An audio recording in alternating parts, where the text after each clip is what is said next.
जय माइकी मित्रों, पराशक्ति महापीठ की संक में पुनः आप सभी का स्वागत है। मित्रों, आज मैं आपसे तंत्र के विषय में बात करूंगा। तंत्र का विषय बड़ा व्यापक माना जाता है, लेकिन जो हमारी नई जनरेशन आ रही है, हमारे जो नए बच्चे आ रहे हैं, उनको ये तंत्र मंत्र एक कोरी कल्पनाएं लगती हैं, सारी बकवास बातें लगती हैं। जबकि अगर आप हमारी बैक में जाएं तो जो हमारे वेद हैं वो इस सबसे भरे पड़े हैं। ये कोरी कल्पनाएं नहीं है, ये एक ऐसा सत्य है जिसको हमारे ऋषि मुनियों ने जिया है। ये एक ऐसा सत्य है जो हमारा आधार रहा है। यत पिंडे तत् ब्रह्मांडे, यद ब्रह्मांडे तत् पिंडे। इस शरीर को एक पिंड माना गया और इसी के आधार पर हमने कल्पनाएं की, इसी के आधार पर हम सत्य की तह तक पहुंचे और एक ऐसी तह जो आज हमारे लिए केवल कहानी बन गई है। महर्षि विश्वामित्र ने इसी मंत्र बल और योग बल के द्वारा तीसरी सृष्टि की रचना कर डाली। वो कोई कहानी नहीं है, वो एक सत्य घटना है। इसी मंत्र और तंत्र के द्वारा अनेक घटनाएं और चमत्कार हमारे सामने आते हैं। मेरे से आए दिन मेरे शिष्य लोग, साधक लोग कुछ न कुछ पूछते हैं। वो बार बार मेरे से कहते हैं, आप कुछ नई साधनाओं के विषय में बताइए। अब समय आ गया है कि कुछ साधनाओं के बारे में बताया जाए। कुछ साधनाओं के विषय में आपको बताऊं, उससे पहले एक छोटे से घटनाक्रम पर आपका प्रकाश डालूंगा। मैं भी एक समय यह समझता था कि तंत्र मंत्र सब बकवासी होता है, ऐसा कुछ संभव नहीं है। फिर एक बार मेरे ऊपर कृत्या का प्रयोग किया गया और कृत्या प्रयोग के द्वारा मैं मरते मरते बचा। जिस घर में मैं रहता था, तीसरे माले से रात के 2:30 बजे उस अदृश्य शक्ति द्वारा मुझे उठाकर फेंक दिया गया। मेरा ब्रेन हेमरेज हो गया। लेकिन एक बहुत बड़ी कृपा मां शक्ति की रही है। जब मैं छोटा था लगभग 8 वर्ष का रहा हूंगा, तो उन्होंने मुझे अपनी विशेष कृपा प्रदान की थी। मुझे कई चीजों का पूर्वाभास भी होता था और इसी पूर्वाभास के दम पर एक कवच उन्होंने स्वतः ही तैयार करवा दिया गया था। फिलहाल दुर्घटना हुई और मैं मृत्यु के मुख में पहुंच गया। 11 दिन बेहोश, 3 महीने कोमा में और 3 साल अपाहिजों की जिंदगी जीवन जीने के बाद मैं धीरे धीरे वापस आया और तब जाकर मुझे भी स्वीकार करना पड़ा कि तंत्र है। हाँ, ये दूसरी बात है कि 2 प्रकार की विद्याएं होती हैं।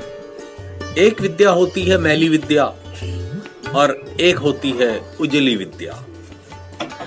मैली विद्या के द्वारा जो लोग मैली विद्या की उपासना करते हैं, वो अपने लिए गड्ढा खोद रहे होते हैं, और जो उच्च शक्तियों की उपासना करते हैं, वो अपना कल्याण करने के साथ साथ दूसरों का भी कल्याण करते हैं। तो तंत्र क्षेत्र में आगे बढ़ने से पहले आपको तैयारी करना नितांत आवश्यक है। अब तैयारी कैसे करें? सबसे पहले आपका गुरु सबल होना आवश्यक है। आजकल लोग किताब से पढ़ पढ़ कर साधनाएं करना शुरू कर देते हैं, तो ऐसी गलती ना करें। बिना गुरु के आपको प्रॉपर ज्ञान नहीं मिल सकता। आपको उस मंत्र के बारे में तो आपको पता चल सकता है, लेकिन उस मंत्र के मूल तत्व के बारे में आपको पता नहीं चल सकता। और यदि आपका गुरु मजबूत होगा, आपका गुरु सक्षम होगा, तो आपको वो फर्श से अर्श पर पहुंचाने की क्षमता रखता है। और जब आपका गुरु बलवती है, आपका गुरु शक्तिशाली है, तभी आपकी साधना में बल आ पाएगा, तभी आपकी साधना में ओज आ पाएगा, तभी आपकी साधना में तेज आ पाएगा। और जब आपकी साधना बलवती होगी तो निश्चित रूप से आप बड़ी से बड़ी विपत्ति का सामना कर पाएंगे। दूसरी बात, अपने गुरु पर, अपने इष्ट पर विश्वास अवश्य कीजिए। अगर आप अपने गुरु पर, अपने इष्ट पर विश्वास नहीं करेंगे तो आपकी साधना कभी सफल नहीं हो पाएगी, नहीं आपको उसका लाभ मिल पाएगा। अब साधना में सफलता के लिए पहला चरण क्या करें? गुरु से दीक्षा लें। गुरु से दीक्षा लेने के बाद पहली जो सबसे महत्वपूर्ण साधना है वह है शिव साधना। बिना शिव के शक्ति का सामंजस्य मिलना, शक्ति का कृपा मिलना असंभव है।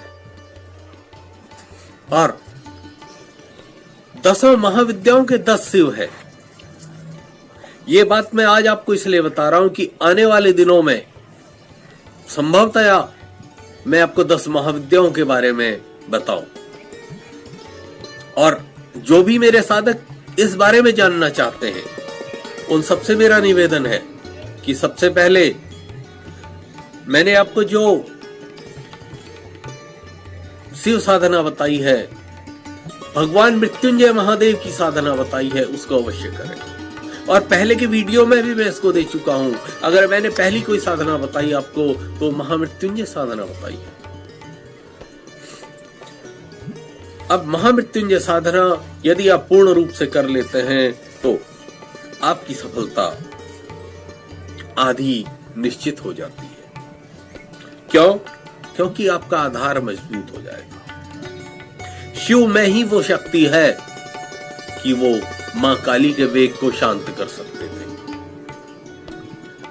शिव में ही वो शक्ति है कि वो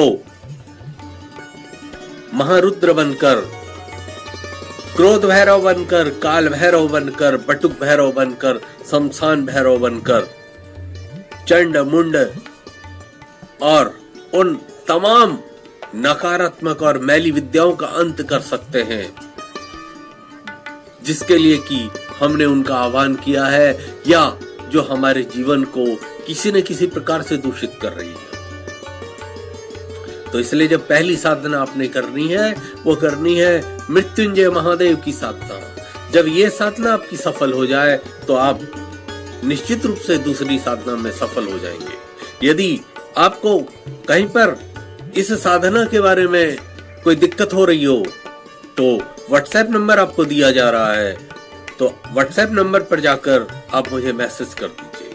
और एक निवेदन आपसे और करूंगा, अगर आपको वीडियो अच्छी लग रही हो तो लाइक अवश्य कर दीजिएगा। वैसे लाइक करना तो लोग कम ही जानते हैं, लेकिन फिर भी रिक्वेस्ट है कि लाइक कर दीजिए।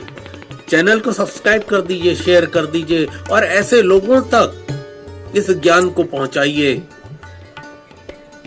जिन लोगों तक ये अधूरा है और जो वास्तव में जानना चाहते हैं। भगवती आप सबका कल्याण करे, शिव कृपा आपको मिलती रहे। जय माता।